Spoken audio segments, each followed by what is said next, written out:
Welcome to another episode of Life and Whiskey. As always, I'm Jordan. Today we are going to check out Wilderness Trail Bourbon. Now, if you've been following the channel for a while, you'll know that I have only done one other Wilderness Trail product. That was their cast strength rye, which I liked, but it had a pretty hefty dose of like mint. I don't remember if it was spearmint or menthol or what it was, but had a very high minty quality to it.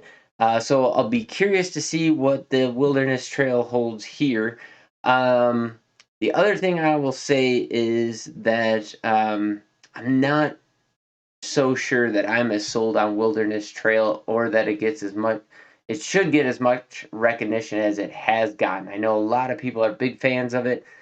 Picked this bottle up for $62.99, which to me, $63 bottle of wine of whiskey, um, that needs to be a pretty heavy hitter because I can get when I can find it, I can get my E.H. Taylor for $37. Even my second bottle I picked up for $62, which is $1 cheaper than this. Big fan of that. Um, there's Redwood Empire. Most of the Wyoming whiskeys I can get for about $63. Um, there's the Bardstown. There's a lot of whiskey that I can get in that same price range that is phenomenal whiskey. So when I'm getting to that price point, I really want things to jump out. Now, I did taste this once about a week or two ago. I remember it being an okay whiskey, and at that price point, the $60 mark needs to be better than okay. But maybe I'm wrong. Maybe it'll open up. Maybe it'll be phenomenal. Um, we'll see. This is ringing in at 50%. This is bottled in bond. This is batch number 18A0823. There you go.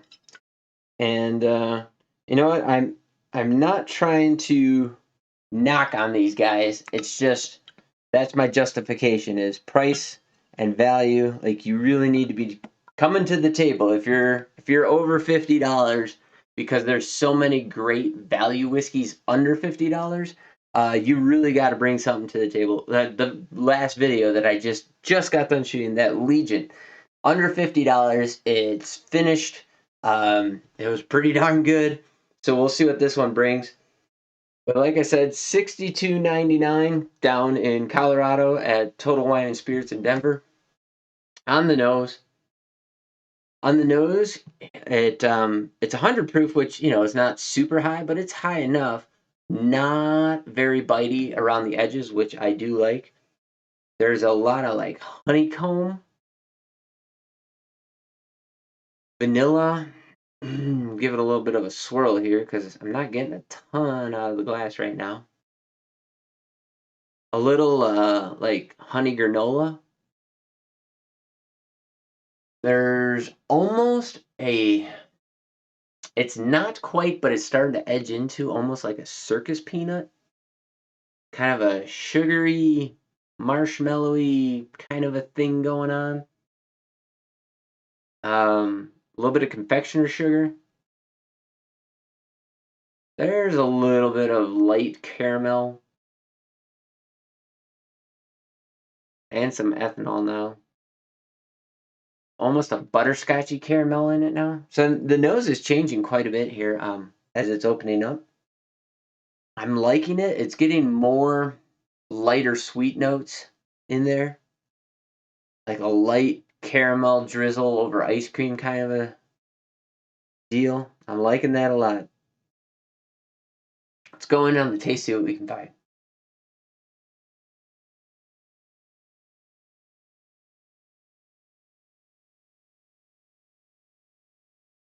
The taste, for me,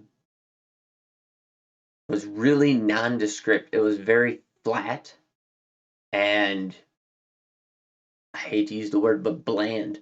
There was kind of a nondescript flavor going on for at least 3 or 4 beats. Tried to tease out, it was a sweetness going on, like a really light honey vanilla.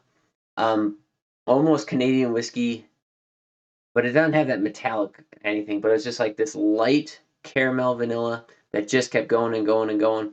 Then all of a sudden it switched to a finish. I got a little bit of oak tannin in it, slight bitterness, a little bit of pepper, a little bit of proof. Um, Maybe some graininess or graham cracker, maybe. The nose is still actually really nice. It's still changing up. It's becoming these nice sweet grain notes and honeys and vanillas and caramels. But I kind of got that as its flavor profile, but I mean, it was just watery thin as far as flavor. No bold flavors were hitting at all on that first sip. Let's see, maybe second sip we'll get something different here.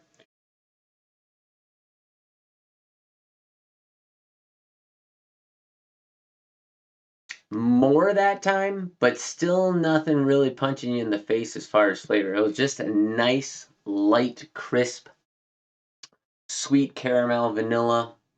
Um, Very delicate up front, almost watery thin. Um, Switched into some of that graininess in the middle, and then oak, black pepper on the finish, a little bit of proof. Um, I'm kind of torn on this. So there's no faults in it, but there's also nothing that makes this a 60 something dollar whiskey. So, in my opinion, probably not buying any more Wilderness Trail. I think they are way too expensive for what you're getting. I let me look up what I bought that rye for because that was pretty spendy, I think. Um, oh, it wasn't terrible. It was a barrel proof rye for $52.99. Okay, so maybe because it was in Colorado, I don't know. I don't know what the tax situation is or just the general prices at all down in Denver are. But $63 is pretty spendy for a bottled and bond product that is pretty mediocre. Like, there's nothing wrong with it, but there's nothing that sets this apart from anything else. Like, if I were to blind this, I feel like it would go in with like just a standard mixer kind of whiskey, and that's not what I'm spending $63 on. So kind of took a hit on that one. There you go. That's my honest opinion on it. It's not bad. It's just not what I'm reaching for, and no faults with it. There's just nothing outstanding about it. And considering the vast there's just so many good whiskeys. I was gonna say vast multitude of whiskey out there that you can get for under $50, $60 that has just tons of flavors going on it and very unique and great experiences with it. Probably not reaching for this one. The Woodinvilles, on the other hand, are kind of more what I would lean into. Great experiences with those. Coming in a little bit cheaper. Let me see. $50 for the Woodinville, and it is outstanding. So there you go. Drop in the comments down below what you can get a bottle of Wilderness Trail bottled and bond for in your area. What your experience is. Maybe I'm wrong. Maybe this is great, and I just am missing something. But it really wasn't doing it for me, and I'm sorry about that. But you know what? That's why we got this channel. We are spending our money so that you don't have to, hopefully. Um, but yeah, throw them down in the comments any experiences you have with it, whatever you think about it. And as always, like, comment, subscribe, share this out with somebody if they're thinking about buying a bottle of this. Maybe we steer them a different direction. And also, I don't know. I don't have anything else to say. Yeah, there you go. As always, thanks for watching. You guys have yourselves a great day. I'm having a great day down here. We got 2 more whiskeys. We're going to do 2 Wyoming whiskeys in the next 2 videos, so stay tuned for those. And as always, we'll catch you in the next video.